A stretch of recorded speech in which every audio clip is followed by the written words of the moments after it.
అండి అందరికీ ముందుగా నా ఛానల్ని సబ్స్క్రైబ్ చేసుకోండి। నేనైతే ఈరోజు ఉల్లిగడ్డలు రొయ్యలు ఫ్రై చేస్తున్నాను। దానికోసమని సన్నగా తరిగి పెట్టుకున్న ఉల్లిగడ్డలు, 2 మిర్చి, తలాతోక తీసిన రొయ్యలు వేడి నీళ్ళలో వేసి కడిగి పక్కన పెట్టుకోవాలి। ఒక ప్యాన్ పెట్టుకొని అందులో ఆయిల్ వేసుకొని అది హీట్ అయ్యాక అందులో పోపు దినుసులు వేసి అవి చిటపటలాడాక ముందుగా కట్ చేసుకున్న పచ్చిమిర్చి వేసి అవి కొంచెం గోలాక అందులో ఉల్లిగడ్డలు వేసి ఒక 10 నిమిషాలు మగ్గనివ్వాలి।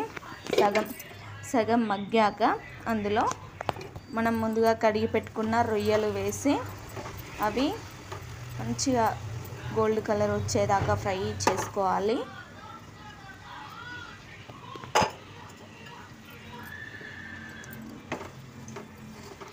అవి కూడా ఫ్రై అయ్యాక అందులో అల్లం, పసుపు, అల్లం పేస్ట్, పసుపు వేసి కలిపి మరో 5 మినిట్స్ మూత పెట్టి మగ్గించుకోవాలి। అవి మగ్గాక అందులో కారం, ధనియాల పొడి, ఉప్పు, కొంచెం చిటికెడంత జీలకర్ర మెంతుల పొడి వేసి మరో 5 మినిట్స్ ఉంచితే చక్కటి రొయ్యలు ఉల్లిగడ్డ ఫ్రై రెడీ। చాలా బాగుందండి।